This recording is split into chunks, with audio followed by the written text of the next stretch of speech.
When we were kids, He Yin made me promise to be his sidekick for life. After we grew up, he found his dream girl and gave me a warning. Lin Xiao, could you stop clinging to me for the rest of your life? Stay away from me. I can't stand the sight of you. Fearing He Yin's wrath, my father hastily sent me abroad. Much later, he suddenly inquired about me. My father vowed, don't worry, young master I've promised her to another, she won't trouble your sight again. The ever-composed heir of the He family lost his composure in public. 1. He Yin is the crown prince of the He family. The Lin family is just one of the many minor families that survive by clinging to the He family's coattails. The only reason I got to interact with He Yin was thanks to the good karma accumulated by my ancestors. My great-grandfather and He Yin's great-grandfather were sworn brothers who shared a life-and-death bond.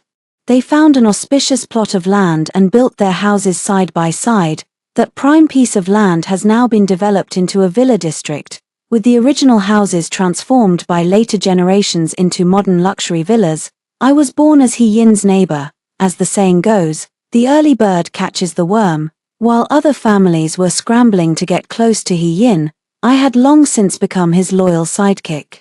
I enjoy being his sidekick since staying on He Yin's good side means the He family will keep supporting the Lin family's business. My father always tells me to stick close to He Yin, be obedient in everything, read his moods, and never upset him. That way the He family will continue to patronize our family's business. I have plenty of rivals, the Shias, the Jews, the Gus. Every family wants to send their daughter to He Yin's side. He Yin never turns anyone away. But my position is secure. Whenever those girls bully me, He Yin always drives them away. The most recent one to be driven out was Xia Lan, Maldives vacation. Xia Lan lounged lazily in her bikini, soaking up the sun on a beach chair. Lin Xiao, we're out of juice. I immediately caught on and said with a knowing smile, got it, juice coming right up. I immediately ran to get the juice, and when I came back, I overheard her complaining to He Yin, why do you always bring Lin Xiao along every time we go out? He Yin shrugged it off, saying, she wanted to come, so I brought her along. He Yin always takes me with him wherever he goes, ever since we were kids. Happily, I held up 2 glasses of juice and placed them on the small table between the two of them. Juice, please enjoy. Xia Lan shot me a sharp glare. I just love that look of hers. She can't stand me but can't do a thing about it. Xia Lan and I were classmates, so I knew exactly what kind of person she was. So when she ditched me during the sightseeing bus tour, I wasn't the least bit surprised. But being in an unfamiliar place, not speaking the language, and without my phone, I wandered for ages without finding my way back to the hotel. In the end, I could only crouch by the roadside and cry, my eyes brimming with tears until my vision blurred. Through the haze, a lollipop appeared in my line of sight. My tear-filled eyes instantly sparkled with joy. Brother He Yin. The sight of lollipops always gives him away. When I was little, my parents were often away, and I'd cry so loudly it would disturb the He family next door. He Yin would always calm me down with lollipops. Back at the hotel, unsurprisingly, Xia Lan left. From then on, Xia Lan was blacklisted by He Yin. The Xia family's business was pretty much finished. Women come and go, but Lin Xiao remains constant. I was smug, thinking I could follow He Yin for the rest of my life. As it turned out, I was far too naive, too. After starting university, He Yin has set his sights on Sun Chu, the Hong Kong socialite heiress. The Sun family's status rivals that of the He family. Sun Chu is exceptional in every way: her personality, education, family background, figure, appearance. She's absolutely top tier. She's a true goddess. Unlike other women, Sun Chu showed no particular interest in He Yin. When He Yin extended an olive branch to Sun Chu, she wasn't as easily won over as others had been. Her rejection piqued his interest and fueled his desire to conquer her. He launched an ardent pursuit of Sun Chu. He showered her with luxury watches, designer bags, and sports cars. Yet Sun Chu remained completely unmoved. Then he switched to a softer approach, personally buying his goddess breakfast before dawn, sharing lunches with her, and meticulously arranging every detail of her day.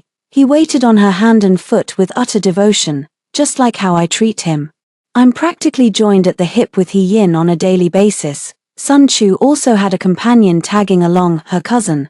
Sun Yu, and I stood outside the upscale French restaurant, staring at each other in bewilderment. Finally, the attractive couple emerged after their dinner date. Sun Chu parted her thin lips slightly to thank He Yin. Thanks for dinner, I see your sincerity, but it's not enough for me. Sun Yu flipped me off with a disgusted look. Then trotted after Sun Chu like an eager puppy. He Yin frowned, but since Sun Yu was Sun Chu's cousin, he held his tongue. Sun Chu is truly heaven's favored daughter. Her perfection is so captivating it could charm you down to the last strand of her hair. I tore my gaze away from Sun Chu's graceful silhouette and turned to He Yin.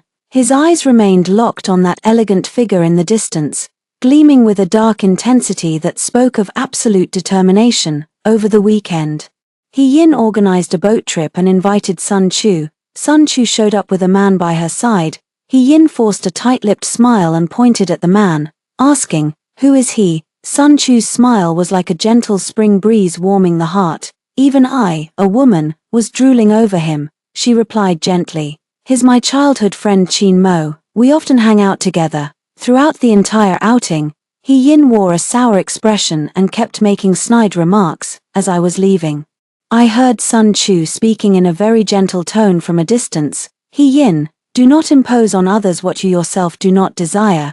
If you can have female childhood friends, why can't I have male childhood friends? That's a bit of a double standard, don't you think?" He Yang froze for a moment upon hearing this. He glanced in my direction, lost in thought. After Sun Chu left, He Yang strode purposefully toward the parking lot. He Yang, wait for me," I kept calling after him. But He Yin completely ignored me. I ran to catch up and barely touched his sleeve when he harshly shook me off. "Do you have to follow me everywhere?" Staggering from the force, I stood frozen in disbelief. His eyes were filled with resentment, impatience, and disgust when he looked at me. But I couldn't bring myself to question him. I never had the right to stand as He Yin's equal in the first place. He granted me the privilege to stand by his side, and he could just as easily take it away. I stood frozen, watching his retreating figure disappear into the distance. It felt like a piece of my heart was missing. The next day, He Yin didn't wait for me to go to school together. I ran into Sun Yu at the teaching building. She had a smug look of schadenfreude on her face. "Lin Xiao, your days of living the high life are numbered." The hurt from being abandoned by He Yin last night still lingered in my heart.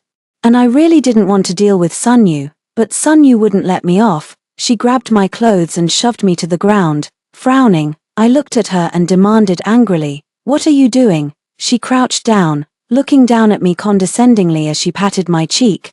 "Let me warn you, stay away from He Yin. He's the ideal son-in-law our Sun family has chosen." I looked directly at Sun Yu with full seriousness.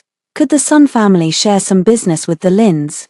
Sun Yu was taken aback. "What do you mean, literally?" She rolled her eyes. "In your dreams." Hearing that, I stood up and slapped her across the face without a second thought.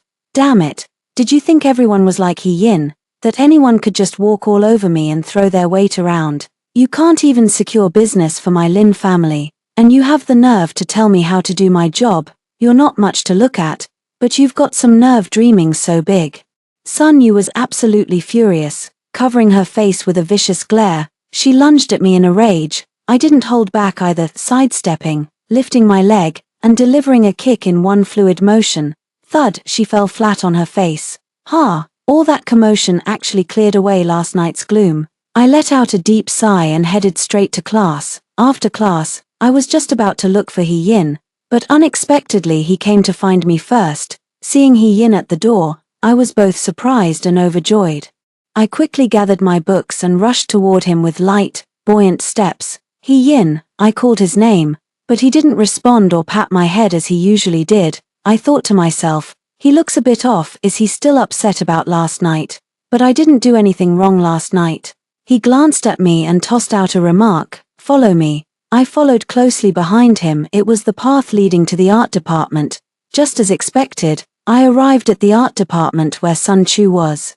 Before even reaching the dance studio, I could hear the sound of someone sobbing. A sense of foreboding instantly washed over me. Sun Chu was comforting Sun Yu, who was crying her eyes out. He Yin led me forward and tersely tossed 2 words at me. "Apologize." My eyes widened in displeasure. How could He Yin defend someone without even hearing my side? I retorted. She started it. He Yang ignored my explanations and remained unyielding. Lin Xiao, apologize. No way, for the first time ever.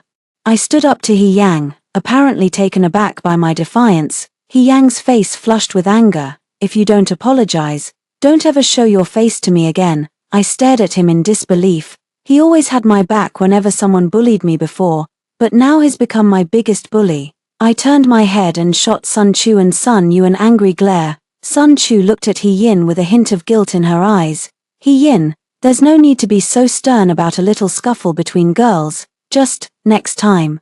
Could you avoid hitting the face? We girls care about our appearance. Though she seemed to be pleading on my behalf, she was actually blaming me for hurting Sun Yu's face. Sure enough, the furrow between He Yin's brows deepened, and his gaze held no hint of compromise as he looked at me. It finally dawned on me he needed to give Sun Chu an explanation, otherwise, it would hinder his progress in pursuing Sun Chu. My eyes welled up with tears, my face a picture of utter grievance.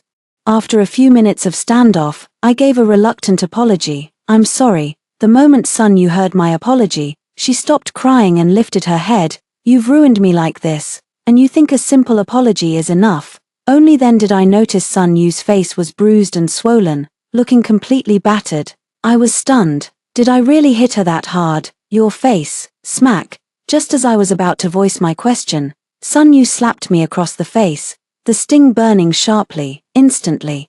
My blood boiled. I raised my hand to strike back, but He Yin caught my wrist. I struggled in vain, my eyes blazing with fury as I hurled my accusation. Hareen, she hit me. Perfect. Now we're even. I stared blankly at Hareen, the boy I'd grown up with who had always been so protective of me. Everything feels so alien right now. He Yin furrowed his brow, his gaze filled with disapproval. Finally, I wrenched my hand from his grasp and ran off in bitter disappointment. 4.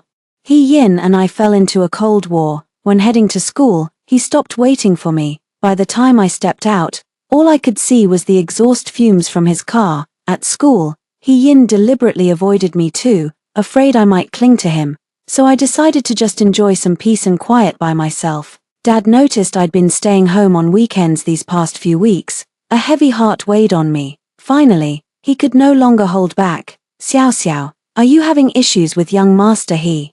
I remained sullen and silent. Father spoke with grave concern. For the past month, the Lin family's business has faced repeated setbacks. Clients have been inexplicably backing out of agreed-upon deals. If this continues, the Lin family might not even be able to maintain appearances. Why don't you go sound out young Master He? Seeing my father's graying hair and worry-etched face made my heart ache.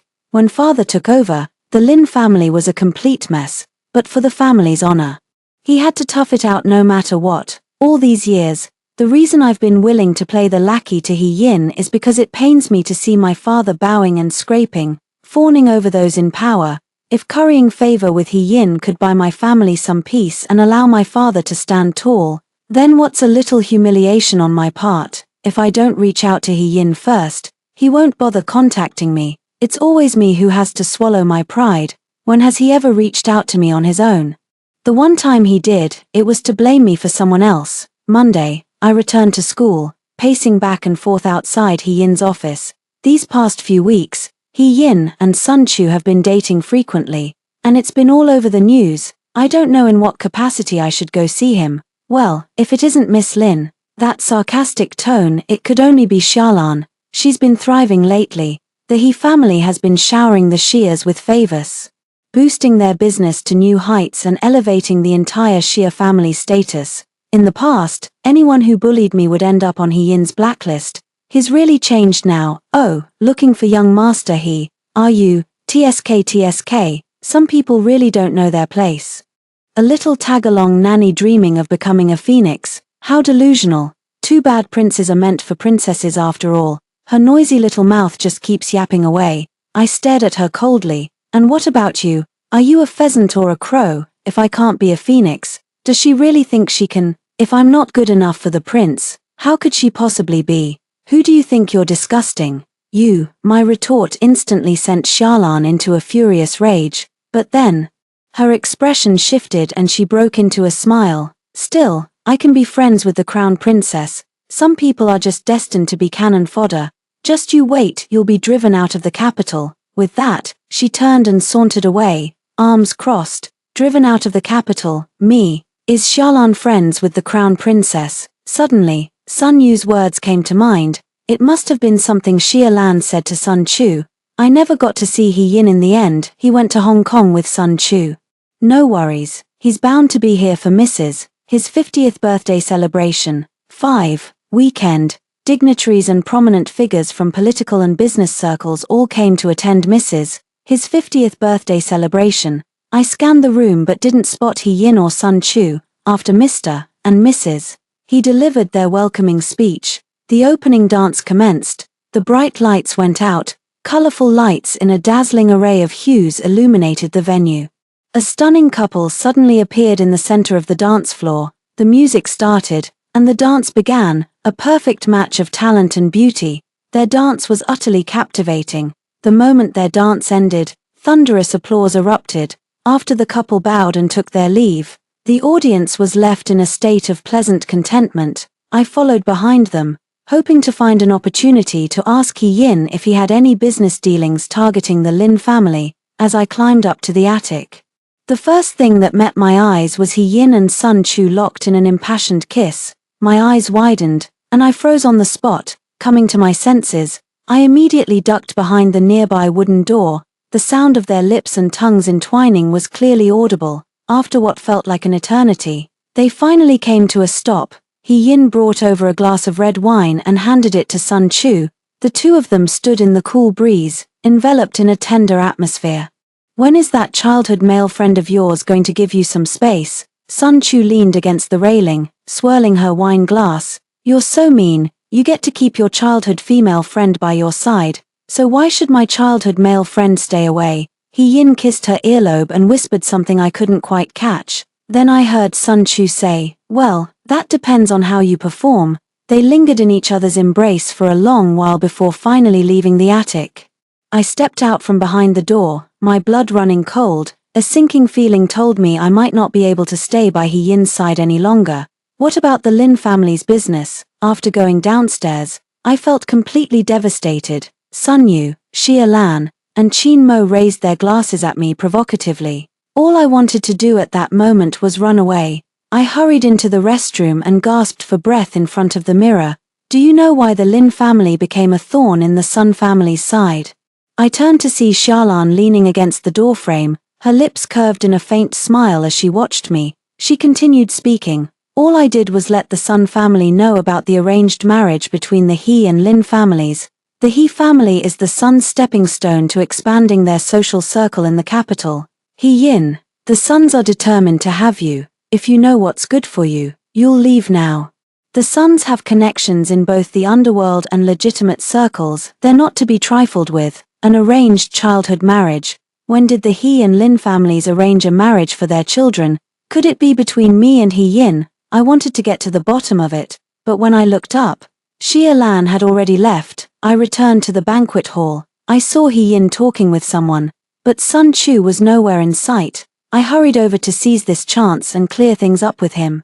I honestly never gave any thought to that arranged marriage. All I want is peace for the Lin family. 6. Unexpectedly, Sun Yu blocked my path. Hey, little follower, where are you off to? None of your business. Get out of my way. How dare you raise your voice at me? Do you want a repeat of last time when I made you regret ever crossing me? You set me up on purpose. Sun Yu wore an expression that just begged for a punch. Yeah, I did it on purpose. What are you going to do about it? You're just a foil to my sister. With her around, He Yin will always take my side. I sneered. As if you were He Yin's beloved, just a cousin, and you dare throw your weight around. A flash of anger crossed Sun Yu's eyes. She glanced behind me and stepped forward, closing in on me. My patience was wearing thin. Move aside. A flash of ferocity crossed her eyes. In just a second, our positions were reversed. She toppled toward the champagne tower, and as I tried but failed to grab her, it looked for all the world like I was the one who pushed her. The shattering glasses clattered loudly, drawing the attention of everyone in the banquet hall. Wara, Lin Xiao, Why must you always make things so difficult for me? What did I ever do to you? Sun Yu accused me, and I had no way to defend myself. It wasn't me. He Yin stepped forward, frowning at me. I quickly went up and grabbed He Yin's sleeve. He Yin, she fell on her own, I had nothing to do with it. Sun Chu helped Sun Yu up as the He family's private physician came forward to examine her wound. Sun Chu gazed at He Yin with knitted brows, her words caught in her throat, but I already understood. The next instant, He Yin brushed my hand away. Lin Xiao, could you please keep your distance? Stop causing trouble all the time and making me clean up your mess. I rushed to explain. No, I didn't. They ganged up on me. They said the He and Lin families had an arranged marriage since childhood. So the Sun family has been targeting me. He Yin looked at me with disappointment. I never believed them when they said your intentions toward me weren't pure, but hearing it from your own mouth just proves them right. My eyes snapped to Xiaolan, where undisguised schadenfreude glittered in her gaze. Turning to Sun Chu and Sun Yu, I found them equally amused by my humiliation. I've been tricked, Mrs. He stepped in with a warm smile to smooth things over. Xiao Xiao, dear. I've always thought of you as my own daughter. You and He Yin are even closer than real siblings. My parents bowed in apology to Mr. and Mrs. He. Xiao Xiao was out of line. We'll make sure to discipline her properly when we get home. We apologize for the trouble we've caused. I didn't care what they thought, I only wanted to know He Yin's stance. Yet He Yin quickened his pace to pursue Sun Chu. I clutched desperately at the hem of his robe. He Yin turned back, his gaze icy as it fixed on me. Lin Xiao, could you please stop bothering me for the rest of your life? Stay away from me, I can't stand the sight of you. The murderous coldness in his eyes made me instantly release my grip on his clothes. I stared at him in stunned silence. Tears welled up in my eyes. He shot me an icy glare before rushing off after Sun Chu. The crowd around us buzzed with lively chatter. I alone stood frozen, as if trapped in an ice cellar. 7. Ever since He Yin openly expressed his disdain for me at the banquet, the Lin family's business had been facing mounting difficulties. Dad is overwhelmed, and Mom is deeply worried. I still want to try to win He Yin over and get him to help the Lin family, but right now, I can't even get close to him. I've tried waiting outside his department, staking out his home, and making appointments at the He Corporation, all to no avail. I couldn't even catch a glimpse of He Yin. Once again, I returned empty-handed and disappointed. Sun Yu, Xia Lan, and a bunch of nameless lackeys blocked my path. I had no desire to confront them. I tried to go around, but was stopped. I looked at Sun Yu coldly, without a hint of warmth. Move aside. Sun Yu stood with arms crossed, smirking at me with clear provocation. I refuse. What are you going to do about it? She shot a glance at her lackey, and someone immediately started getting handsy with me. I roared in fury, get lost, but they completely ignored my rage and escalated their behavior. After being shoved and stumbling once more, I warned them with crimson eyes. I suggest you get lost right now, and don't mess with me. Sun Yu let out a snort. Oh my, I'm so scared. Go ahead and try. See what happens when you mess with Miss Lin. At Sun Yu's command, her lackeys cast aside all restraint. They yanked my hair, tore at my clothes, and shoved me around like a pinball. Furious, I twisted the groping hand on me until a sickening crack echoed. I kicked out, tripping two of them, then grabbed their faces and slapped them back and forth. After dealing with all the lackeys, I turned my attention to Sun Yu and Xia Lan. How could these two arrogant heiresses ever hope to match someone like me, trained in martial arts since childhood, when I was young? Some foolish kidnappers abducted me to threaten the He family. Since I was close with He Yin, from then on, He Yin and I began regular martial arts training. Last time, it wasn't me who beat Sun Yu black and blue, but He Yin knew I had the capability to do it. That's why he so readily believed I was the one who hurt Sun Yu. Wrong. Since Sun Yu knew to use a self-inflicted injury scheme against me, she must have done her homework on my fighting skills. Why are you provoking me now of all times? A sudden chill ran down my spine, and a sense of foreboding washed over me. Sun Yu fell to the ground in a disheveled heap, her face pale as she clutched her stomach and moaned, "Brother-in-law, save me." Following her line of sight, I turned my head. I met a pair of deep, chilling eyes. I stood frozen in place. With both witnesses and material evidence present, There was no room for denial. Sun Chu ordered someone to take Xia Lan and Sun Yu away. He Yin was the last to leave, after taking a few steps. He paused and turned back. I could barely make out his profile. He said, "Lin Xiao, I feel like I've never truly known you." Suddenly, my throat felt choked up, choking back sobs, throat aching, wanting to speak. My lips parted, but no words came out. A sour bitterness welled up in my nose. A persistent mist clouded my vision. I stumbled home on unsteady feet, like a lost soul drifting through the night. In the dim room, I felt completely drained, as if all my energy had been sapped. And I slept for a full day and night. Early the next morning, I drifted downstairs like a ghost. The entire villa was shrouded in darkness, not a soul in sight. I wanted a drink of water, but the dispenser was bone dry. I had no idea where Mom and Dad had gone. Sitting on the sofa, I felt so wronged I was on the verge of tears. A noise came from the nanny's room, and I glanced over. Nanny Wu carried her suitcase, looking back every few steps, turning and seeing me. It was as if they had spotted a lifeline. "Miss, could you please speak to the master and ask him not to dismiss us? We wouldn't mind lower wages, or even working without pay. After all these years working for the Lin family, I just can't bear to leave this place. I'm sure the Lin family will pull through this difficult time." My head was spinning. Nanny Wu kept chattering away. After a long silence, I spoke in a hoarse voice. "Fired. Crisis." Nanny Wu wiped her tears. "The master and mistress haven't slept for days while securing investments. Several products have developed issues, and we're facing substantial compensation claims." Only then did I realize how completely the Lin family had fallen apart. I took Mother Wu's hand in mine. "Please wait here for me." My voice caught in my throat. "Let me think of something." In the end, Mother Wu didn't leave, but we were running out of food at home.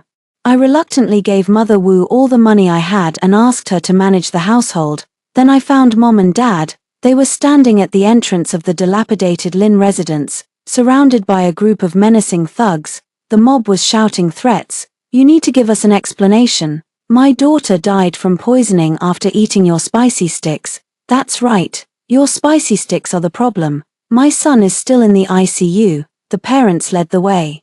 Followed by the company's responsible personnel, the troublemakers brought in journalists to sensationalize the incident. I saw one of the radicals holding a knife. A sense of dread washed over me. "Watch out, Dad." I rushed forward and kicked the knife away in one swift motion.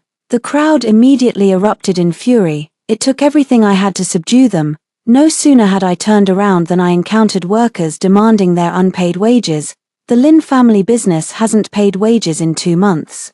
It took tremendous effort to calm the workers down. In the lifeless office, Father looked utterly haggard. Mother wept softly. Father kept slapping himself in frustration. "It's all my fault. I'm completely useless. The Lin family legacy will be destroyed by my hands." I quickly intervened. "Dad, it wasn't your fault." Tears streamed down his weathered face. He wiped his face and forced out the words with difficulty.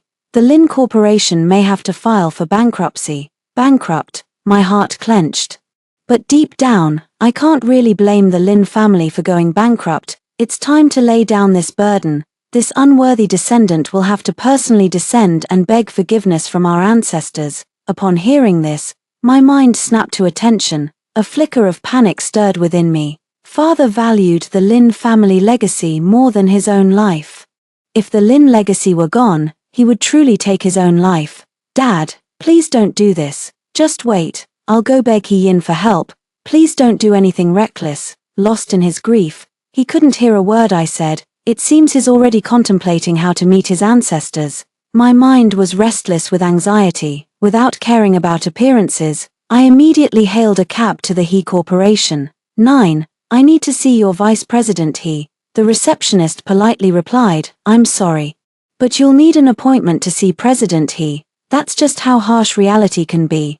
Back when He Yin and I were on good terms. Now, the same people who used to mock me are eagerly escorting me to the CEO's office.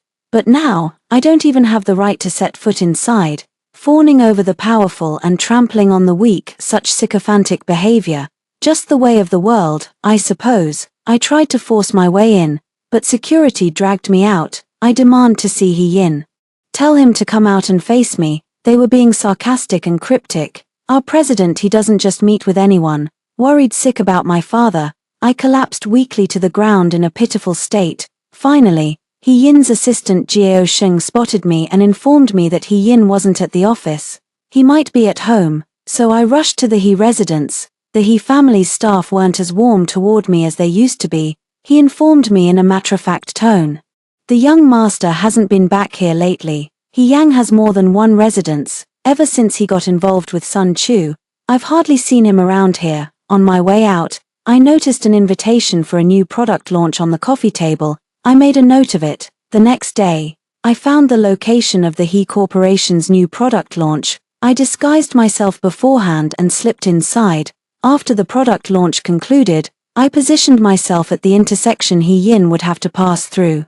Our eyes met, but he didn't seem to want to talk to me. He turned to leave. I reached out to stop him. He Yang. He turned to me with an icy stare. What is it? I steeled myself. He Yang. Save the Lin family. If He Yin steps in, all of Lin Corporation's crises can be resolved. Reason. This was the first time he had ever asked me for a reason. Since childhood, the Lin family had grown accustomed to being under the He family's protection. I never once questioned why. My confidence wavered. For the sake of our childhood bond, would that count for anything? He Yang let out a scornful laugh. Sentimental bonds. It's more accurate to say it was a service I paid for, a paid service, all these years. Is that really how he's seen me? My heart trembled as my fingers slowly curled back almost imperceptibly. I wanted to give up, but the pale faces of my parents lingered in my mind, and so, I looked pleadingly at He Yin, my voice trembling with tears. Please, save the Lin family. I'm afraid my father, he might do something desperate. He Yang looked at me with a sneer, his words dripping with icy detachment. What does his despair have to do with me? I'm done being your financial crutch. Don't come looking for me again. I grabbed his sleeve. He shot me a disgusted look. He pried my hand off. My hand was rubbed raw from him, roughly yanking at my sleeve. I've got urgent business right now, and I'd advise you not to test my patience. With that, Jiao Sheng blocked my path. He Yin shoved his hands in his pockets and walked off without a second glance, watching his receding figure fade into the distance. My heart sank deeper with every passing moment. I don't know how I managed to walk out of that building. All I know is, I was just stepping out when someone dragged me into a van. Half an hour later, the blindfold was ripped from my eyes. My blurred vision gradually came into focus. I frowned as I recognized the person standing before me, Sun Yu. Sun Yu stared at me with an icy glare. Lin Xiao, oh Lin Xiao, your guardian angel's gone now. Let's see how you dare to cross me this time. A sharp slap landed on my face, and blood immediately trickled from the corner of my mouth. I wanted to fight back, only to realize with a sinking feeling that my hands and feet were tightly bound, leaving me completely immobilized. I glared furiously at Sun Yu. What do you want? Sun Yu burst into raucous laughter. Revenge, of course. You've laid hands on me more than once before. I may not have many virtues, but holding grudges is one thing I excel at. I closed my eyes briefly. Now that I'm at her mercy, there's no escaping this ordeal. Sun Yu rained down punches and kicks on me, each blow striking a vital spot. Before long, I was drenched in cold sweat, gasping for air with shallow, labored breaths. Seeing me take the beating without any reaction, Sun Yu soon lost interest. Sigh, bullying someone isn't even fun. How about we spice things up a bit? Call He Yin. If he comes to rescue you, I'll let you go. If he doesn't show up, well, don't blame me for what happens next. Should I call He Yin? He Yin hasn't replied to my messages for ages. If I call him, will he even pick up? Sun Yu signaled her subordinates to untie me. The moment the ropes came loose, I collapsed to the ground. Make the call. If He Yin takes responsibility for you, I'll let you off the hook. Deep down, I really didn't want to contact He Yin again, but memories of all those years together started playing in my mind like a film reel. I still held on to illusions and expectations about him. So, under Sun Yu's insistence and urging, I dialed He Yin's number. But whether it was phone calls, WeChat, QQ, or even Alipay, I tried every possible way to reach him. He Yin didn't respond at all. I listened to the endless beeping of the phone, feeling almost hopeless. Oh, what a memory I have. It's my sister's birthday today. He Yin must be swamped, buying birthday presents and decorating the venue. Wow, I'm jealous. So the important thing He Yin mentioned was celebrating Sun Chu's birthday. Heh. Tears streamed down my face as I let out a soft, bitter laugh. My stomach, where Sun Yu had kicked me earlier, was now seized with spasms of pain. Seeing my condition, Sun Yu decided to add fuel to the fire. Since you can't get through, let me give it a try and ask for you. Sun Yu initiated a video call to He Yin. Brother-in-law, are you busy right now? He Yin responded with a curt Lin Xiao has something to tell you. He Yin's brow furrowed at the sound of my name, but he said nothing. Destroy both the body and the spirit. He refused to take my calls, yet answered Sun Yu's. Sun Yu turned her phone toward me. I must have looked a mess, sobbing uncontrollably with a wretched expression. I whispered, He Yin, save me, Lin Xiao. What trick are you trying to pull this time? No one knows your fighting skills better than I do. Sun Yu is no match for you. Even if you have a legitimate reason, don't bother me with it. On the other end of the video call, He Yin was standing on a rooftop terrace. The venue was grand, exquisitely arranged, with Sun Chu at the center of the crowd, chatting and laughing animatedly. He hung up as soon as he finished speaking. His indifference shattered my last glimmer of hope. TSK,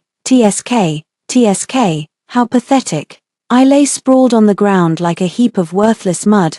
More agonizing than the physical pain was the utter loss of hope. He Yin, he was no longer the He Yin I once knew. Seeing that I had no fighting spirit left, Sun Yu also lost interest. How boring. I'm off to my sister's birthday party. Hope you have a pleasant evening. Sun Yu left, but she left behind 5 strapping men. They approached me with lecherous grins. 3 years later, the He family, father was invited to attend the silver anniversary celebration of Mr. and Mrs. He. He's in his element at these drinking gatherings. It's all just bowing and scraping, flattering and fawning anyway. He's used to it. He had just finished toasting a big shot when he turned and bumped into someone's back. He kept apologizing profusely. I'm so sorry. Only when he looked up did he realize it was He Yin. He Yin remarked as if casually, Uncle Lin, oh, young master He, you're too kind. I don't deserve such courtesy. My father gave an awkward chuckle and tried to slip away quietly. At those words, He Yun's face immediately darkened. A suffocating weight lodged in his chest, leaving him breathless. He had barely turned around when He Yin's sharp rebuke stopped him in his tracks. Stop right there. He turned back, keeping a meter's distance from He Yin. What are your orders, young master He, Lin Xiao? He Yin's words were cut off by his father before he could finish. He declared earnestly, don't worry, young master He. I've promised her to someone else. She won't be a bother to you anymore. Hearing this, He Yin froze for a moment. A hollow ache bloomed in my chest. His gaze turned icy as he stared at his father. Say that again. He Yang's intimidating presence made the father wipe the cold sweat from his brow. He repeated, young master He, you have my absolute word. I've already promised her to another. She won't be a bother to you ever again. Dad repeated for the second time. He Yin's face suddenly changed. He slammed his glass to the ground, sending shards flying everywhere. Everyone around was startled, sensing trouble. Dad made a quick escape while He Yin was still fuming on the spot. The first thing he did after getting home was call me overseas. Sweetheart, I was still half asleep when I picked up the phone. It was the middle of the night here. Dad doesn't usually call at this hour. What's wrong, Dad? Sweetheart, you need to stay hidden out there. Dad told me about He Yin throwing a tantrum and smashing a wine glass. What happened? The He residence, He Yin's study. His gaze was fixed on the technicians tinkering with a cluster of instruments. The conversation between my father and me clearly reached both their ears. Can you get a lock on it? The technician furrowed his brow as he worked meticulously. After a series of beeping sounds, the technician exclaimed, it's done. I was still drowsy-eyed, but after hanging up the phone, I just couldn't fall back asleep. I got up and went to the window, even in the early hours.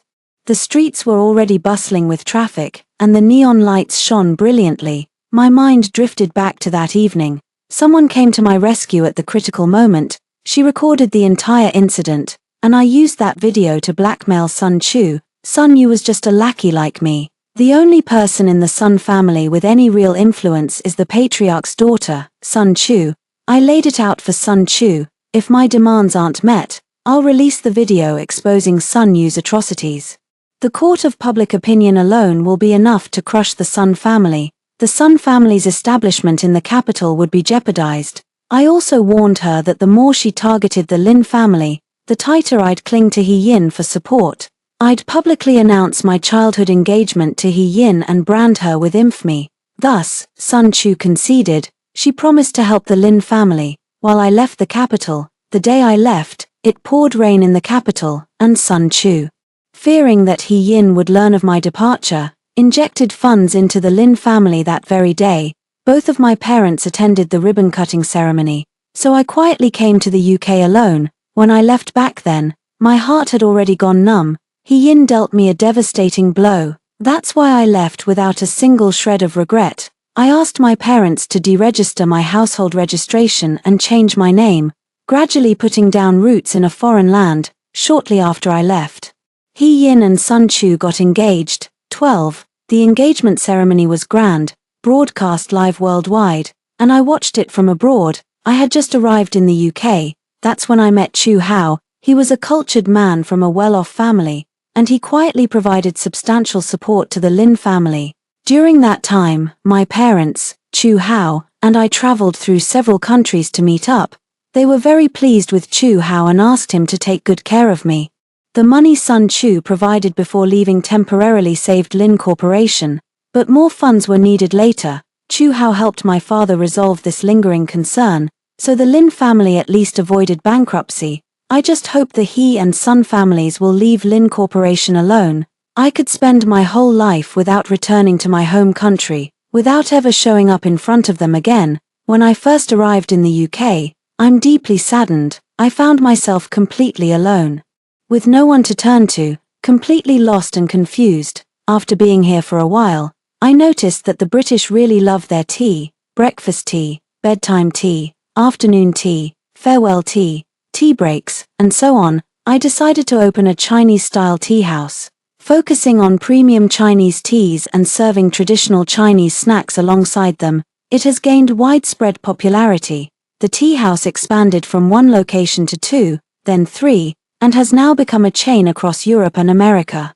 Meanwhile, to help the Lin family resolve their product sales issues, as a distributor, I established sales channels for spicy strips in European and American supermarkets, successfully addressing the Lin family's years of losses and sluggish sales. Life is quite comfortable these days. I'm sitting in the office, checking the account balance. Knock, knock, knock. There was a knock at the door. Are you busy? Come in. I saw Chu Hao coming in with afternoon tea. I raised my eyes. Not at all. I got up and moved to the sofa. He took a sip of tea. He pulled out an envelope and slid it across to Chu Hao. Chu Hao looked puzzled. Chu Hao opened the envelope. An understanding dawned on him as he saw its contents. What is this? Go on, open it. He seemed a bit upset. Xiao Xiao, do we really have to keep such close accounts with each other? I replied with a smile. Even brothers keep clear financial records. Only by repaying everything I've borrowed can I speak with you as an equal. My business is thriving, and I owe it all to you. I gave his shoulder a reassuring pat. Come on, cheer up. Clearing these debts feels like a weight off my shoulders, finally free from the burden. Do you expect me to carry this psychological weight forever? A subtle shift crossed Chu Hao's handsome brow. I pressed my advantage. Finally, I feel completely unburdened. Come on, let me treat you to a meal. No matter how long I've been abroad, I still love the cuisine from back home the most. Jizue, a very famous Chinese restaurant around here, drunk with fine wine, nourished by noble virtue. The name alone reveals the owner's deep appreciation for Chinese culture. Being quite far from where we live, we never found the time to visit until now. Chu Hao and I ordered several classic dishes. Before the meal, I'll just pop to the restroom. Stepping out of the private room, excuse me. Could you tell me where the restroom is? The server gestured toward the other side. Got it, thanks. I stepped out of the restroom. Someone blocked my path. I was looking down at my phone and didn't notice the person approaching. Excuse me, could you let me through? The person stood firm, not moving an inch. I put down my phone and looked up. Time stood still. The world around us continued to shift and change. 13. In an instant. Yet we both stood frozen in place. An old scar on my heart began to ache.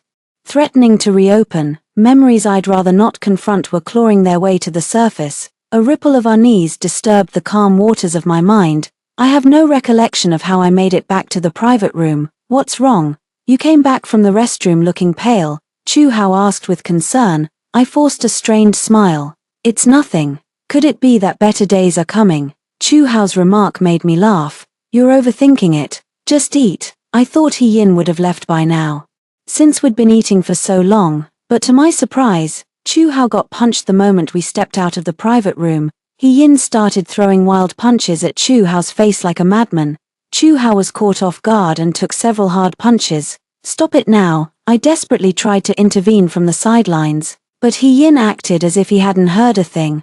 I had no choice but to block his punch and counter with a swift, unexpected blow. He Yin finally came to a stumbling halt.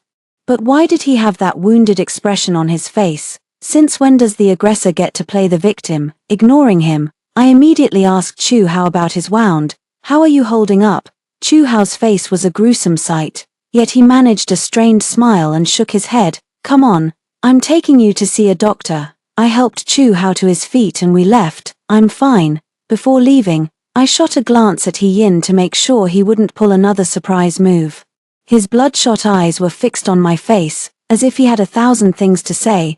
I didn't have time to dwell on it and hurried away with Chu Hao. I thought He Yin would have left, but when I returned to my place that evening, I found him leaning against my door. I tightened my grip on the bag, hesitating for a moment.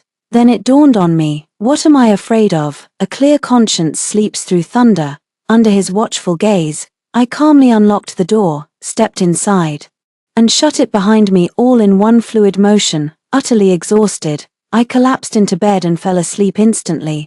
I opened the door, a figure slumped in from the doorway. The next day, taking a closer look, it was actually He Yin. His face was deathly pale, his forehead drenched in cold sweat. Completely unconscious, I stood frozen, torn by an inner turmoil. In the end, I decided to help him, but just as my hand was about to touch him, the agony of being brutally beaten by Sun Yu all those years ago came rushing back as if it were happening all over again. The spasmodic pain made me jerk my hand back with a shudder. He didn't save me back then either, so I heartlessly kicked him out with one swift motion, slammed the door. Leave. Let him collapse at the doorstep, unconscious. I don't understand what kind of act he's putting on. Anyway, it's none of my business. I've moved on with my life now. And everything makes sense on its own terms. I'm not that person anymore who had to be He Yin's lackey, constantly sucking up to him. Whether he lives or dies is no concern of mine. But ever since that day, he started haunting my every step like a ghost. When I went to dine, he'd be standing by the glass window. When I visited an art exhibition, he'd appear at every turn. When I went to work, he was standing at the company entrance.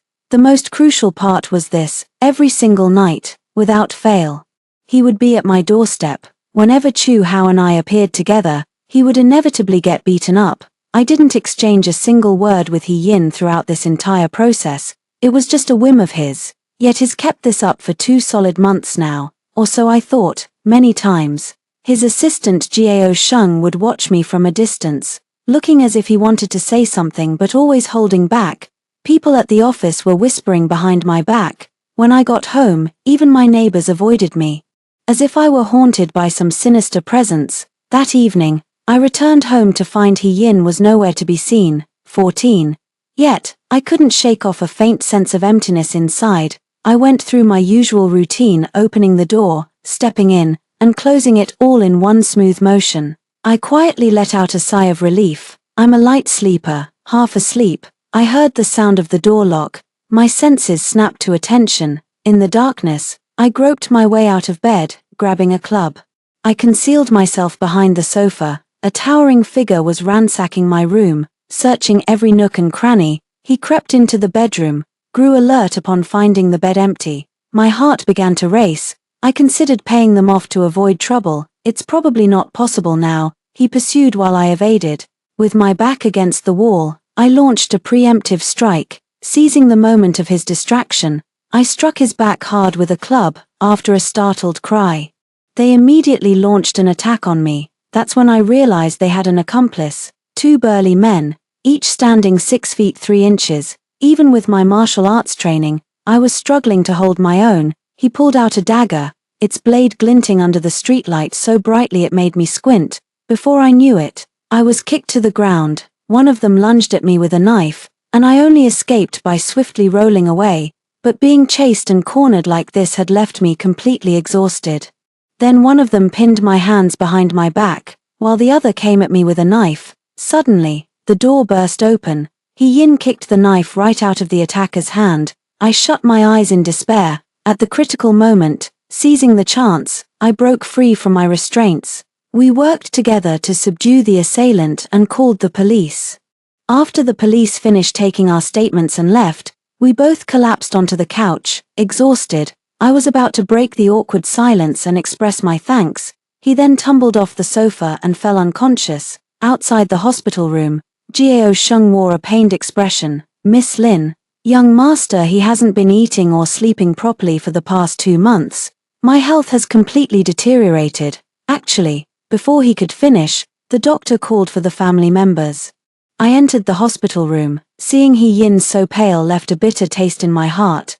"How are you holding up?" He Yin gave a faint smile. It was as gentle as when we were children. "No worries, let me peel an apple for you." I was just saying it casually. He used to hate apples the most. No other choice. I sat down and started peeling the apple. All right, I froze. After we finished the fruit, the atmosphere felt a bit awkward. I wanted to leave but felt bad about it, so I kept glancing at my watch.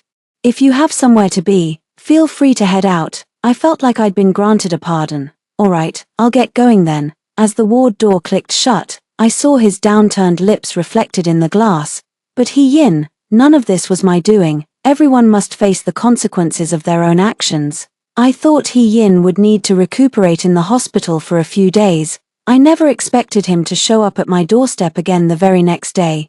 This time, I invited him in to sit down. "Hareen, is there something you need?" He'd been persistent for 2 whole months. I truly can't imagine what the He family could possibly see in me. He Yin pressed his lips together, his complexion slightly rosier though still somewhat sickly. He choked up briefly before continuing. "I just missed you." I frowned, not understanding what he meant. I didn't want to guess what it meant either. "Missed me?" I changed the subject. "You married Sun Chu, didn't you?" He Yang was taken aback.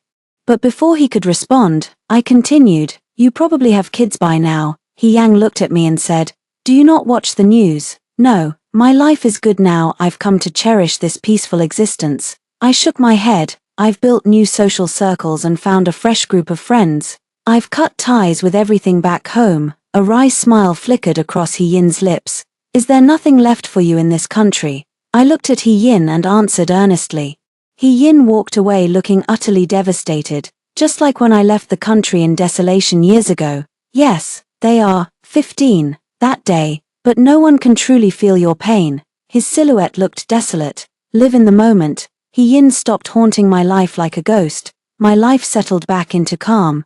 Thinking of Chu Hao, feeling a bit guilty. He Yin would beat him up whenever they crossed paths, so I asked him to avoid visiting me for those 2 months. Now that He Yin's gone, I went to his place with gifts to check on him. From a distance, I saw him arguing with a woman. I stopped the car. I approached them. I frowned. I overheard them talking about deception and shamelessness. I called out, "Xia Lan." After all these years, she hasn't changed a bit. Xia Lan seemed slightly surprised to see me. Lin Xiao." I glanced from Chu Hao to Xia Lan.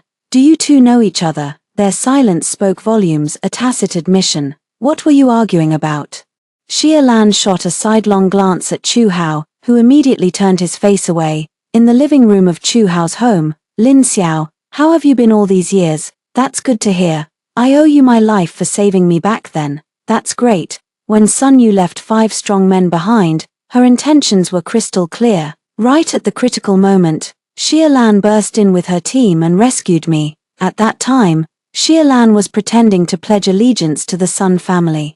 The house where I was held captive was actually arranged by her. She had installed surveillance cameras in advance, capturing the entire process of Sun Yu assaulting me. Later, I used that video to threaten Sun Chu. Hearing my words, Xie Lan's smile seemed forced. Actually, it was all arranged by young master He Yin. What does He Yin have to do with this? What? When I reached out to him for help, he told me not to contact him. Xie Lan told me.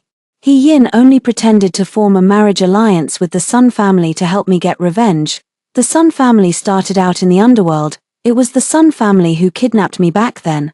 After that kidnapping, I was ill for a whole year, afraid of the dark, afraid of interacting with people, afraid of any physical contact. It was He Yin who stayed by my side day and night. Tell me, don't be afraid, it's all over now. I'll make them pay for this, I promise. A lump seemed to form in my chest. Heavy and suffocating, a vow of revenge made so many years ago. Had he actually gone through with it? Xie Lan was the mole he had planted in the Sun family in advance. Even Chu Hao was arranged by He Yin. Xie Lan was seething with righteous indignation when she mentioned Chu Hao. That bastard doesn't even understand the principle of hands off a friend's partner. Young master, he only asked him to look after you. But who would have thought he'd actually set his sights on you, just like you?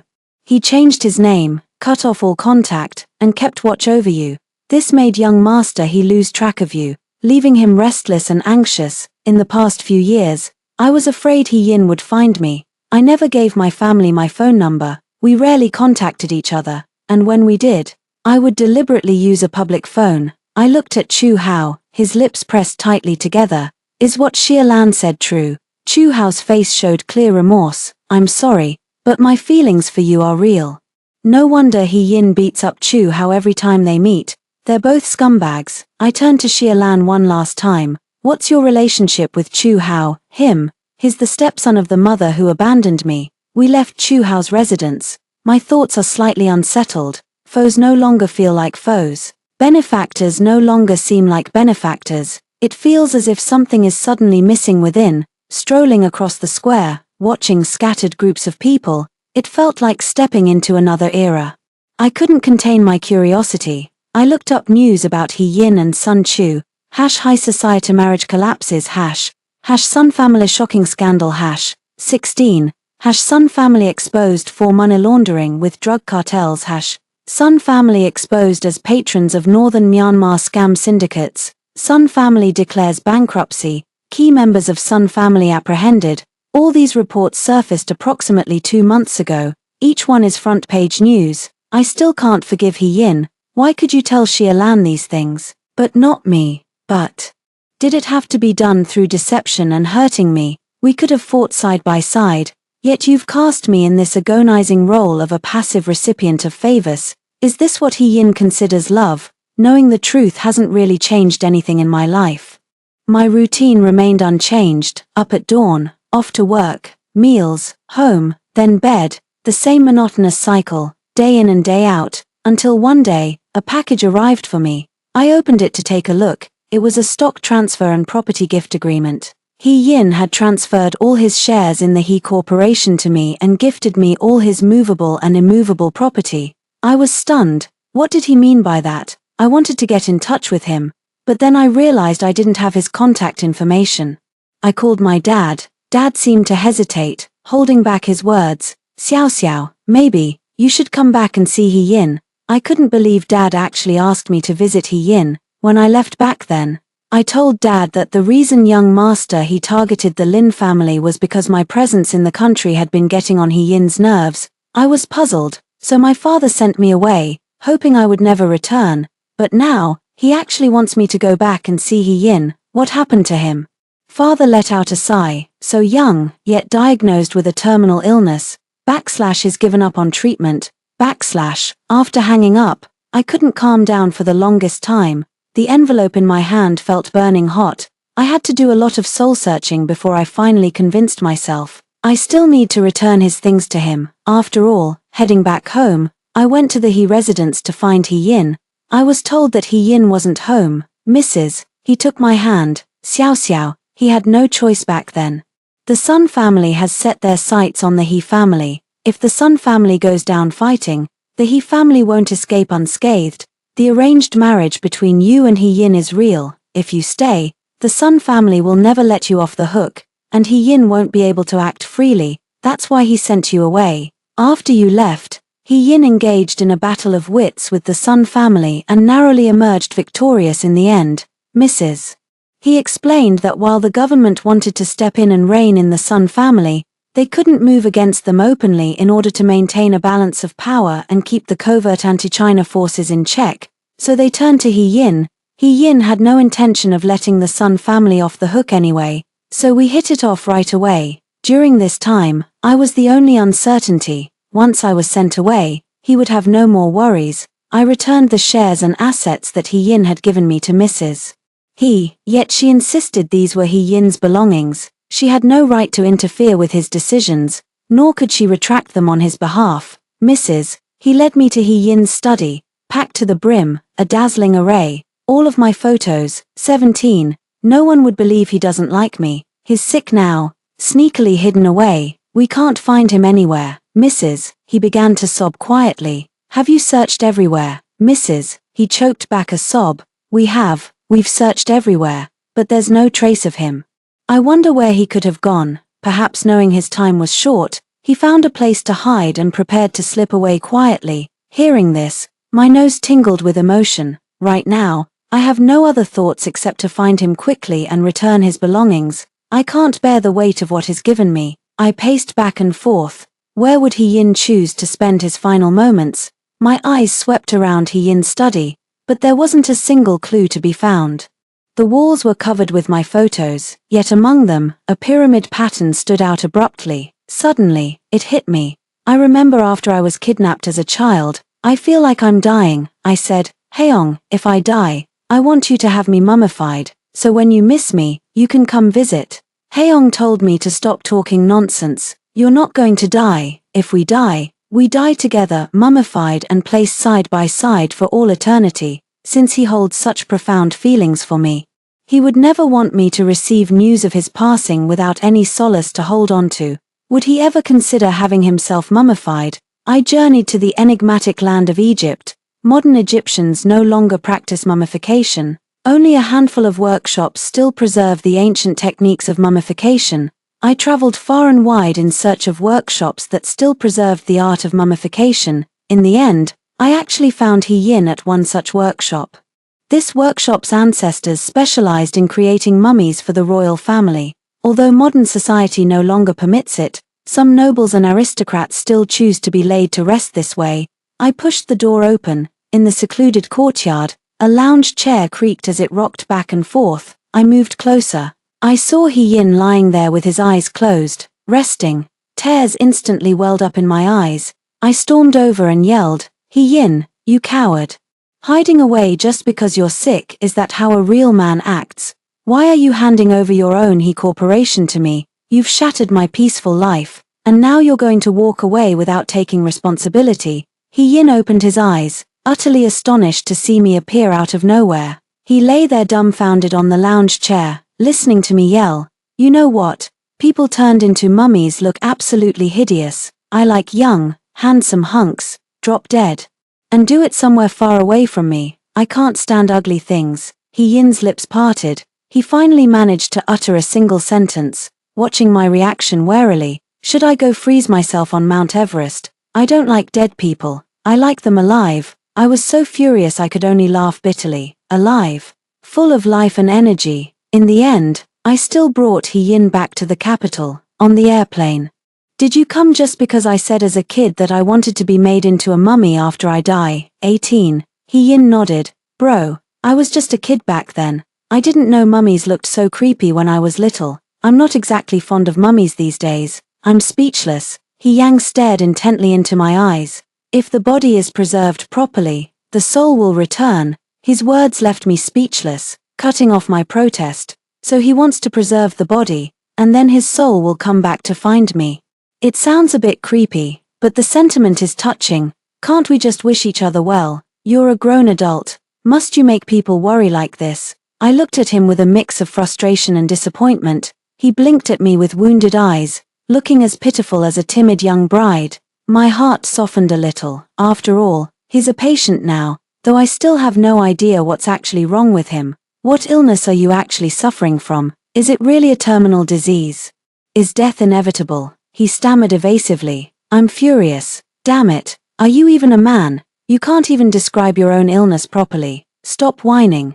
You're being ridiculous. Breast cancer. His words cut through my lecture, and I turned to him in surprise. I didn't quite catch that. Did I hear that right? He spoke very clearly this time. Breast cancer. What is it? I was speechless. I averted my gaze, feeling somewhat awkward. I secretly looked it up on my phone. Can men really get breast cancer? While there are many factors that can trigger breast cancer, prolonged periods of high stress and negative emotions do increase the likelihood of developing breast-related issues. Is that how he got it? That's why it's so important to stay positive and keep a good mindset. Nothing in life is a big deal except life and death itself. Back in the country, we went to the best hospital and consulted the top specialists. Right before he went into the operating room, he held my hand tightly. Xiao Xiao, wait for me to come out, I threatened him. You have to make it out alive. If you die, I'll take your money and find myself some young studs. He Yin entered the operating room with a pitiful look on his face. I won't give you the chance. As the operating room door closed, it separated He Yin and me into two different worlds. I still haven't completely forgiven He Yin in my heart, but whether you choose to forgive or not in the future, they'll still be there. Death clears all debts. He's the one who abused me. Stay alive to reclaim what's yours. In the waiting hours, I dozed off for a bit, went back to my childhood days. Xiao Xiao, you're going to be my little sidekick forever. Stay with me for life. I gave a soft, gentle laugh and asked, you're with me for life. I'll be with you for life. What's the difference? He Yin scratched his head. Seems no different to me. It's a lifetime commitment. Exactly. So you'll be my sidekick for life. I nodded. He Yin pondered for a moment, then nodded. Yes, forever. The end. Story 2. Shen Zhijing came to pick me up in his car, the man who always maintained an icy, ascetic demeanor, yet he let his new secretary ride shotgun. I knew then, this marriage was doomed. 1. That day, Shen Zhijing came to pick me up in his car. When I opened the passenger door, I froze for a moment. A young, beautiful girl was sitting in the passenger seat, giving me a sweet smile. Hi, sis-in-law. The girl greeted me politely, yet showed no intention of giving up her seat. I narrowed my eyes slightly, shifting my gaze to Shen Zhijing. Shen Zhijing lowered his eyes to answer the call, oblivious to the tension brewing here. We were supposed to go to the auction together today. I'd been looking forward to this date with him and dressed up carefully, only to find someone else sitting in the passenger seat. Hello sis, I'm Bai Luo, Mr. Shen's new assistant. The girl flashed a warm smile. Her faint dimples appeared especially sweet when she smiled. I heard you're attending a private auction tonight, so I begged Mr. Shen to take me along for the experience. Don't worry, I won't disturb you. My heart instantly sank like a stone. I knew this aloof, flawless man standing before me all too well. He's always kept people at arm's length, never one to let others into his inner circle. Our union was arranged through marriage. After careful deliberation, we chose each other. People joked that I'd be left a grass widow, but after we made it official, Shen Zhijing would hold me with tender warmth in his eyes. In moments of passion, the corners of his eyes would flush pink. He said, "You're my wife, we're one flesh. Of course you're different from others. Something feels different today, too, but I'm no meek little Dodder Vine.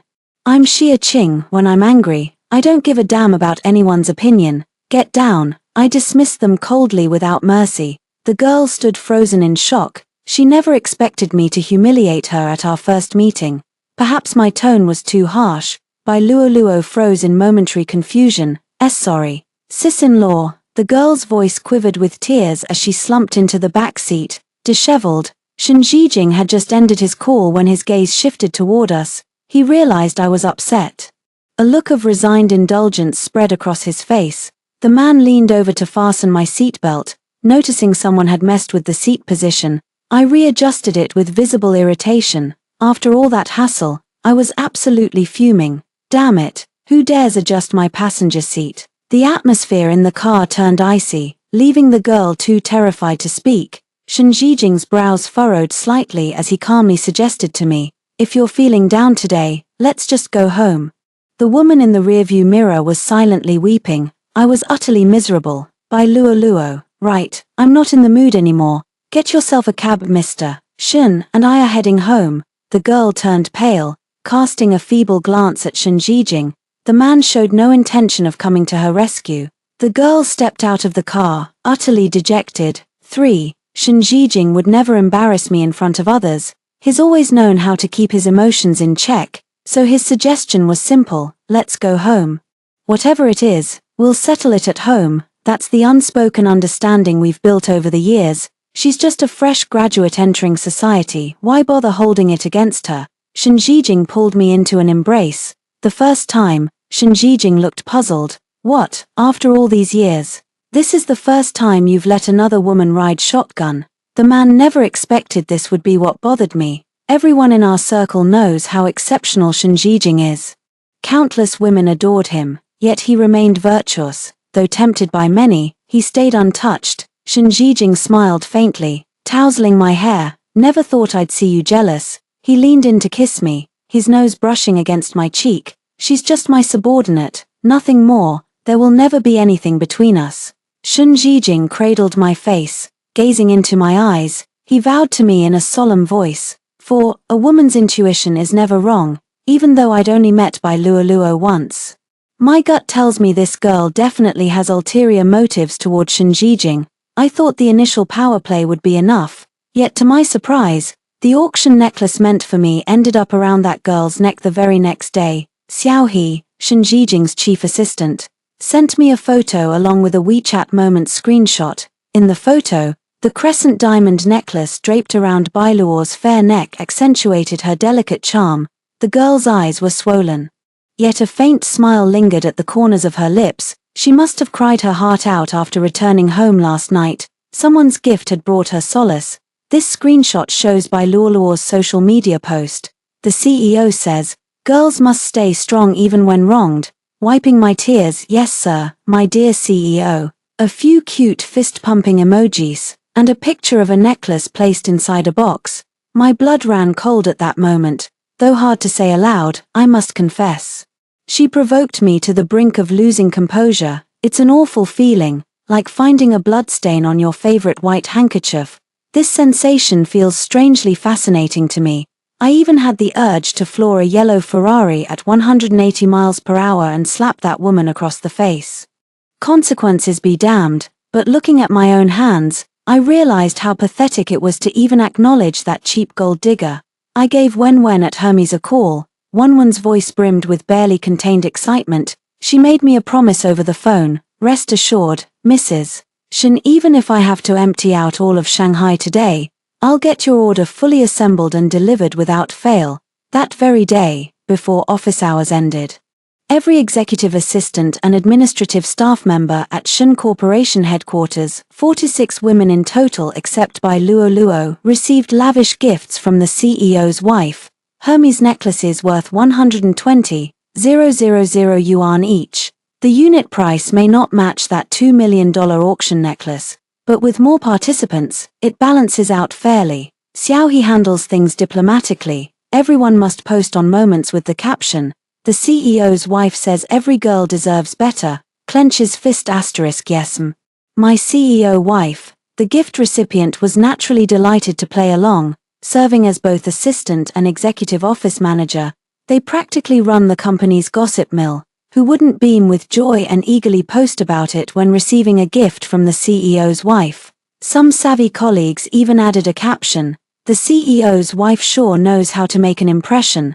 While executive assistants may not wield much influence within the company, their gossip network spans every department with terrifying efficiency. Within half an hour, the entire company knew the CEO's wife had gifted everyone Hermes necklaces. As for the reason, gossip circles have been buzzing about it for ages. Bai Luoluo turned deathly pale as if deeply humiliated. With red-rimmed eyes, she fled to the restroom to remove her diamond necklace. Two colleagues who came in to touch up their makeup gave her ambiguous snickers, mortified. Bai Luoluo hung her head and hurried out of the restroom, the mocking laughter growing increasingly brazen behind her. Her cheeks burned as she placed the necklace back in its box, returning it untouched to Shen Zhijing. 5. Shen Zhijing had just wrapped up a video call with his business partner. He saw the clearly tear-stained girl clutching the jewelry box, staring forlornly at her own feet. What's wrong? Shen Zhijing asked with confusion. Tears welled up in Bai Luoluo's eyes before she could speak. She choked back a sob, pitifully pleading, Mr. Shen, please take this necklace back. I don't dare accept it. A flicker of displeasure crossed Shen Zhijing's stern face. His gut told him something was amiss, yet he didn't press for answers. He simply kept his gaze fixed on the person before him.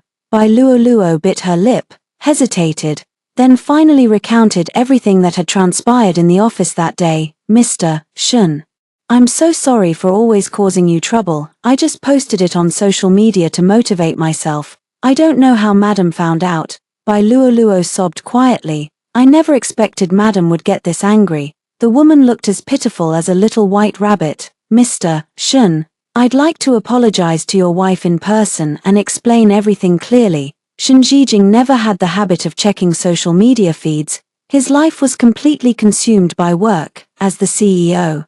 He knew all too well about the toxic rumor mill within the company, his usually stern expression turning even frostier. I understand, the man said in a low voice. 6. That evening, Shen Zhijing took Bai Luoluo home. The girl stood timidly behind the man. I'll have Luoluo come over to explain things face to face. Shen Zhijing sighed. Xia Qing, Luoluo is just my secretary. I casually gave her a gift as an apology for yesterday's incident. That's all there was to it. I stirred the silver spoon and finished the bird's nest soup Auntie had prepared.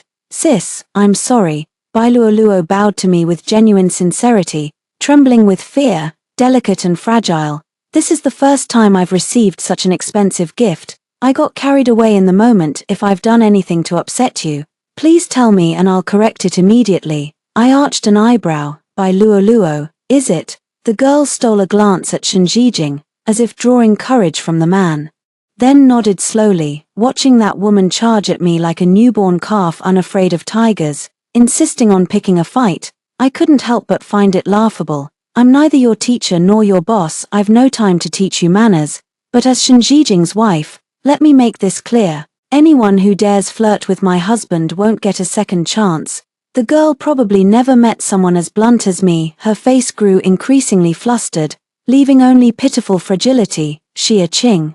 Luoluo came to apologize to you. Shen Zhijing knows my temperament and methods. Even if he disapproves of what I did today, he understands how I feel.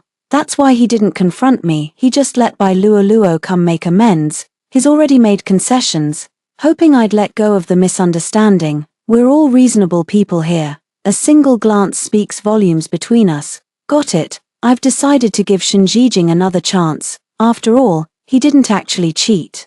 But there won't be a next time, no matter who it is. 7. There's no need for you to resort to such tactics against a girl. Shen Zhijing brought up the topic before bedtime.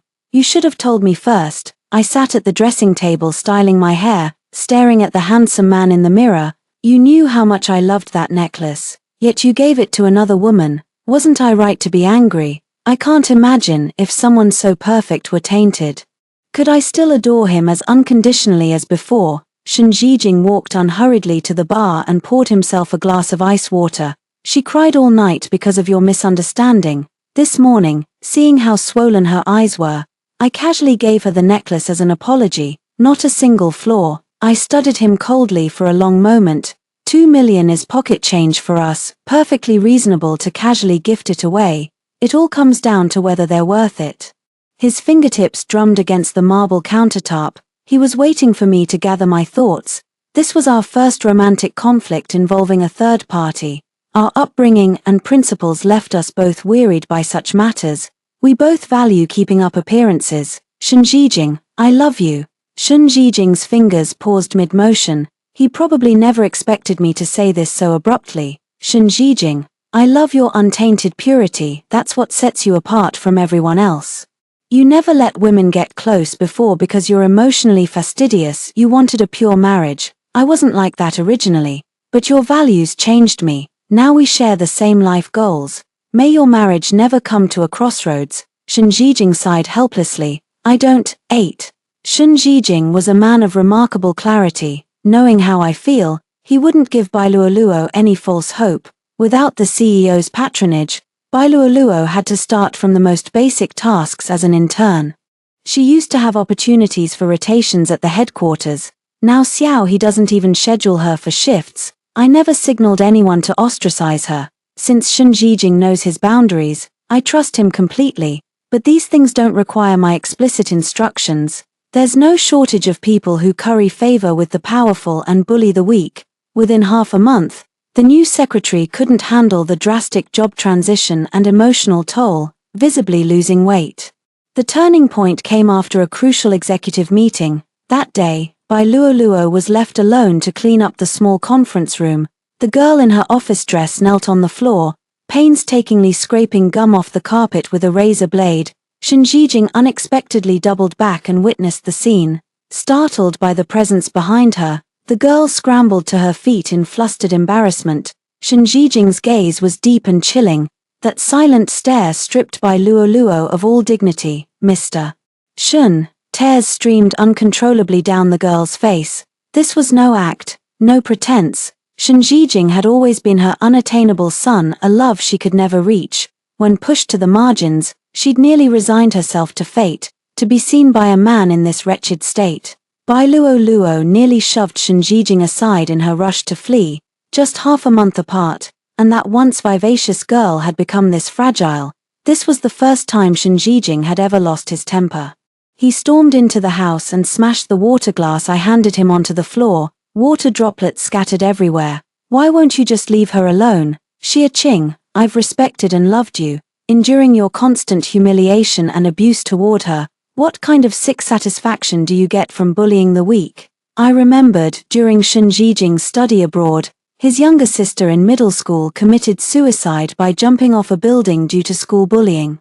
It became an unhealed scar in his heart, fueling his utter loathing for such acts. Xie Qing, if I ever see you hurting others like this again, I won't stand by and watch. I stared blankly at the man having an emotional breakdown before me. For the first time since our marriage, Shen Zhijing lost his composure and yelled at me over another woman, over something I never did.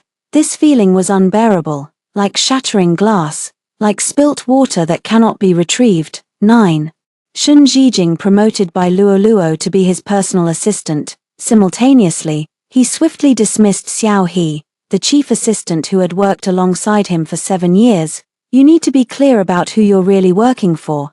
Xiao He can be quite stubborn in certain ways. I'm working for you, Mr. Shun. There are certain matters I'll discuss privately with Madam. Just some personal matters. The man threw the shift schedule in front of Xiao He. Oh, so self-righteous, are we?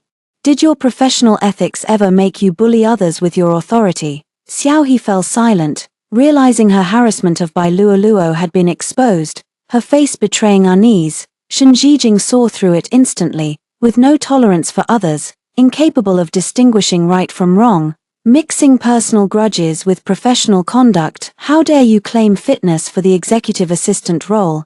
Xiao He trudged out of the office in defeat. The assistants outside wore sorrowful expressions. Sister He, are you really leaving? Before the teardrops could roll down, Xiao He quickly wiped them away. Yes, I'm off. See you around. Sisters. 10. Shen Zhijing and I are in an unprecedented Cold War. He's staying at a hotel. Bai Luoluo came to pick up his change of clothes. Shen Zhijing knows how to twist the knife when he wants to make someone miserable. He outdoes even my worst. The live-in housekeeper had already received the call. She packed his daily necessities neatly. Bai Luoluo, probably frightened by my temper, took the suitcase the housekeeper prepared and obediently hailed a taxi to leave. Before leaving, she said cautiously, Madam, Mr. Shen asked me to connect with you. Feel free to reach out if you need anything. After Xiao He left, Bai Luoluo took over her duties. There's nothing to discuss. Tell him to get lost and stay lost. Bai Luoluo couldn't understand why I still had the nerve to act tough. Especially now that Shen Zhijing was living in a hotel, her eyes held confusion, but even more so, a secret delight. The housekeeper shook her head, offering well-meaning advice. Madam, why don't you swallow your pride and apologize to the master? You two never even argued before. How did things suddenly come to this? The housekeeper had served the Shen family for over a decade. Time spent together does breed affection. He's waiting for me to apologize. Isn't he? Ridiculous. Why should I apologize? 11. Shen Zhijing never came back again. Bai Luoluo's social media feed was constantly updating, mostly documenting outings with Shen Zhijing, a custom Chanel evening gown, an invitation to a private equity gala, the Million Spark spectacle at the Summit Forum, night breeze and city lights at Burj Al Arab, group photo with Verdant Peak Capital's CEO, among other highlights. Everyone marveled at how meeting the right person unlocks so many life firsts. Her posts routinely rack up over 100 likes. Some commenters even suggested she start a vlog to showcase the daily life of high society. Several mutual friends sent me screenshots of her social media posts with question marks attached. Now you can basically track CEO Shen's whereabouts just by checking his secretary's social media. We're all smart people here. A word to the wise is sufficient. I was usually the one accompanying Shen Zhijing to events. If I happened to be unavailable or unwilling to go, his assistants would take turns filling in. Now he's seeing someone new. I wasn't in the mood to respond to my friend's well-meaning reminder, just sent a simple thanks sticker in reply. At that time, I was privately consulting Shia Family Accounting for Asset Division. This is an enormous and intricate undertaking. The two conglomerates hold cross-shareholdings through marital alliance. There's also the family fund I manage, with countless investments spanning real estate, precious metals, stocks, shipping vessels, and more. Some overseas properties I can barely recall until I see the deed addresses and photos. Sorting through these things is quite time-consuming. 12. That day, I received a call from Shen Zhijing returning from his business trip. Mom wants us to come home for dinner. We carried on as if nothing had happened. Business as usual. The driver picked up Shen Zhijing at the airport. Then he came to get me, and we headed to the GU residence together. Shen Zhijing and Bai Luoluo sat together in the back seat, leaving only the passenger seat for me. Bai Luoluo's smug delight was written all over her face. I laughed bitterly at my own predicament. This time, I didn't assert my position and quietly took the passenger seat. Shen Zhijing's expression turned icy, radiating an intimidating aura. Sis-in-law, we just got back from Manhattan today. The old madam mentioned wanting to see President Shen, so I picked up some gifts and thought we'd pay her a visit. Bai Luoluo remains as chatty as ever, yet her demeanor has grown more composed and mature. She must have gained considerable experience working alongside Shen Zhijing these days. I stayed silent, resting with my eyes closed. Luoluo was left feeling awkward by her own doing. Shen Zhijing pressed his thin lips together, remaining silent throughout the journey. 13. Mrs. Shen looked surprised when she spotted Luoluo. The girl greeted them with practiced ease and introduced herself. She seems quite skilled at winning people over. In no time, she had Mrs. Shen laughing heartily. At the dinner table, Bai Luoluo shared some amusing work anecdotes about Shen Zhijing with Mrs. Shen. Mrs. Shen nodded with a pleased smile. Then they inquired about Shen Zhijing's living situation. She effortlessly picked up the conversation thread. An awkward tension settled over the dinner table. A faint dimpled smile still played at Bai Luoluo's lips. Realizing you've put your foot in your mouth amid the sudden chill isn't complete stupidity. Daily life matters are what I should address. Mrs. Shen was no fool. Shen Zhijing remained silent. I dabbed my lips gracefully. Mom, I'm pregnant. Oh really? Ching ching. This was absolutely wonderful news, Mrs. Shen's eyes lit up.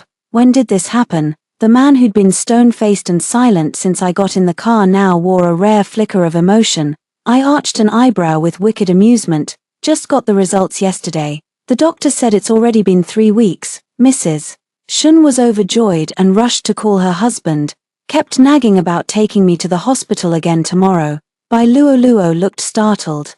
Her almond-shaped eyes wide with childlike innocence. Sis-in-law, are you sure you've got the dates right? General Manager Shen and I have been on a business trip abroad these past 2 months. Mrs. Shen froze in shock at these words. Absolutely correct.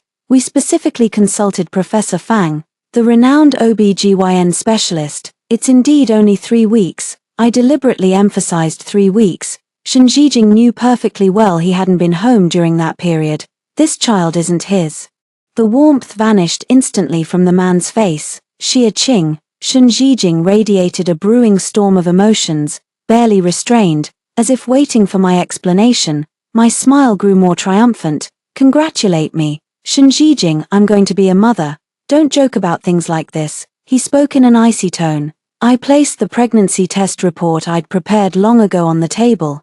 Pity, this isn't a joke. While you were off honeymooning with your lover, I got lonely and reconnected with some old flames myself. Now I've no idea who the father is. If you don't mind, I could let the child call you Dad, but he'll take my surname. With every word I spoke, the man's expression grew colder. Enough. When I uttered that final sentence, Shen Zhijing finally reached his breaking point. I turned a blind eye to the man's fury. Shen Zhijing, how does it feel to be cheated on? 14. Shen Zhijing never saw it coming. I'd openly have an affair, then righteously announce to the world that I'm carrying another man's child. I never cheated on you. His hands clenched tightly, veins bulging beneath the skin.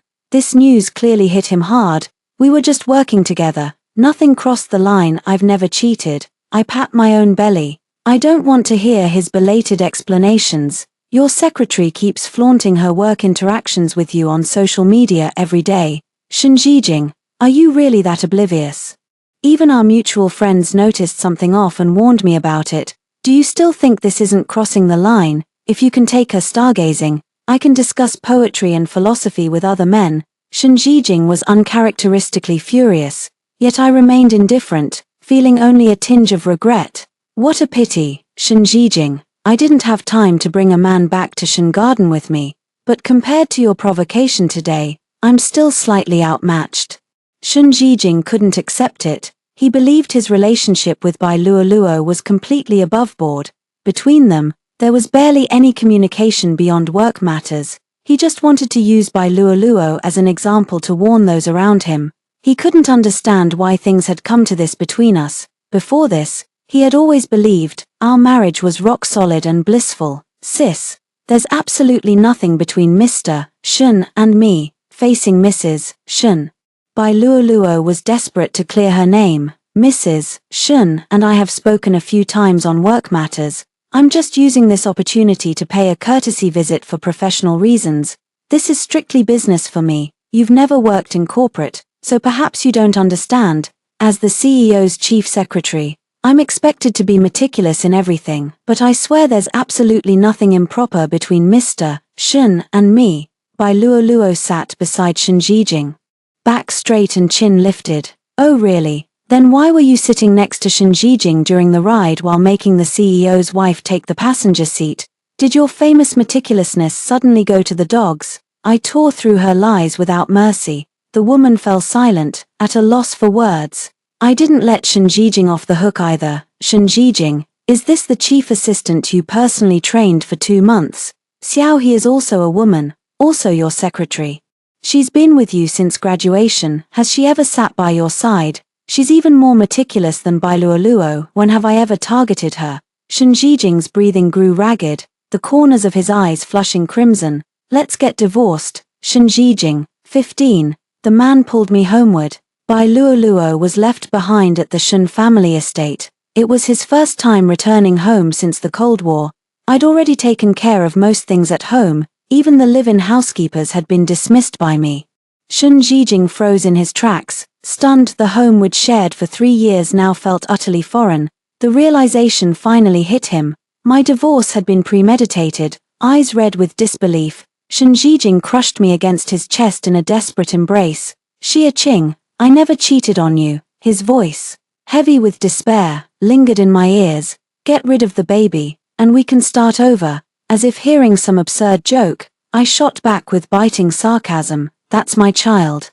How could you consider an abortion? My calm demeanor seemed to pierce Shen Zhijing's heart. I've done nothing wrong, and you know it. I broke free from the man's grasp. Yes, I know you're still clean, but what's the point? You had Bai Luoluo come to our home to pick up your suitcase, knowing full well it would upset me. You take her to every event, knowing people would talk behind my back.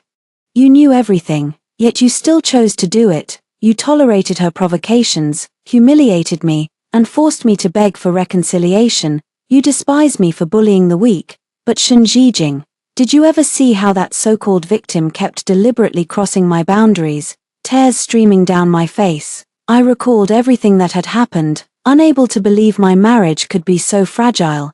You know she's into you. Right, I warned you about this long ago, Shen Zhijing. Willful ignorance is far more dangerous than simple foolishness. Shen Zhijing trembled uncontrollably, barely able to stand, his voice reduced to a whisper. I'm sorry, Xie Qing. She always reminds me of Zhitian. I'm afraid you'll become one of those monsters too. Shen Zhitian also had those sweet dimples. I just couldn't bear to see her cry. I never had any feelings for her. Watching his remorse left me completely unmoved. Maybe he's innocent. But I won't foolishly expose my vulnerabilities to anyone who might hurt me. 16. Shen Zhijing refused the divorce. He hired a new elite male executive assistant. He even got completely wasted in the wine cellar. I struggled like hell to get him onto the couch. He's a good drunk, quiet and compliant. Just as I was about to leave, the man with reddened eyes pulled me into his embrace, pleading desperately, Qing Qing, let's not get divorced. Okay, if you want this child, then have him. As for Bai Luoluo, major corporations have established policies. They don't terminate employees without cause when no mistakes have been made, merely the CEO's deliberate distancing, undoubtedly sending a clear signal to the outside. The CEO's former personal assistant, it seemed to happen overnight. From the lucky girl everyone envied, to becoming the target of everyone's whispered ridicule. When Bai Luoluo came to me, her youthful radiance was gone. No amount of makeup could conceal her haggard appearance. I saw you at the company on my first day. The opening remark caught me off guard. I served you tea that day, standing by your side waiting for further instructions while you discussed wedding gift ideas with Director Shen, never once glancing my way. The girl wore a mocking smile. Someone like Mr. Shen, I'd never have met him in my lifetime if not for work, and you, just born lucky to marry him. That night at the auction, I told Mr. Shen it's downright rude for the boss to drive while employees sit in the back, said I'd switch seats when you showed up. Mr. Shen neither agreed nor disagreed. The girl seemed to relive that day's triumphant moment. I signaled the waiter to order her a coffee and dessert as well. My habitual arrogance stung the girl's eyes red, fueling the hatred burning in her gaze. What gives a spoiled rich kid like you the right to look down on me? Bai Luoluo glared at me with contempt. You're utterly unworthy of Chairman Shen's affection. Oh, did you get what you wanted then? I watched with quiet amusement as the person before me fell into disarray. That childish face was desperately trying to maintain composure. Isn't it because I'm a threat to you? Then why couldn't you take it anymore and filed for divorce? I stirred my coffee slowly. Because I had an affair and got pregnant with someone else's child. You knew about this, didn't you? Bai Luoluo was left speechless by my words. The girl was on the verge of losing control multiple times. What exactly are you so smug about? A bitter, jobless old hag who cheated and got knocked up with some bastard child? Do you really think CEO Shen would still want you? Slap. I slapped the woman across the face without hesitation. First of all, no matter how old I am, I'm still 2 years younger than your precious Mr. Shen. Second, who the hell do you think you are to call my child a bastard? Finally, I've been wanting to slap you for ages, you idiot. 17, when I was 4 months pregnant, the Shen family knew there was no room for negotiation left. Under pressure from the Shen family, Shen Zhijing agreed to an amicable divorce with me. The shareholding between both families is extensive. The strategic partnership initially agreed upon brought mutual benefits, so the elders saw no need for changes. The prenuptial asset division was crystal clear. Both parties had no objections. I managed our joint finances meticulously after marriage. Shen Zhijing signed the document calmly, like a fallen crane from divine grace. He'd broken his own wings, the gruesome bloodstains marring feathers once pure white. We had an amicable divorce. We bid each other farewell. 18. The child took my surname, Xie, at birth. People assumed it was a premature birth, but the genes were truly exceptional. Mom kept pressing me about who the father was. I didn't tell her. That one-night stand story was just a lie I made up. But they don't need to know the truth. Since it's a boy, my parents stopped pushing me to go on blind dates. They planned to make the most of their youth, raise the child as an heir. As the brat grew up, he started looking more and more like his old man, free from marital constraints. I've been living my best life these past few years, dated a few handsome young men too. Xiao He occasionally chats with me. I picked up some gossip from her. Bai Luoluo couldn't last half a year before quitting on her own, but everyone in this circle is well informed.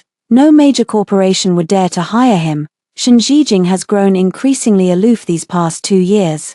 Wholly focused on managing his business, we came together through an arranged marriage, but then his father summoned me back to the homeland to serve in his stead. I could see right through the old folks' little scheme, but I just found it amusing and couldn't be bothered to call them out. After the meeting, Shen Zhijing would always pull me into his car, claiming it was on his way to pay New Year's respects to my parents. Little Xia was absolutely smitten with Shen Zhijing.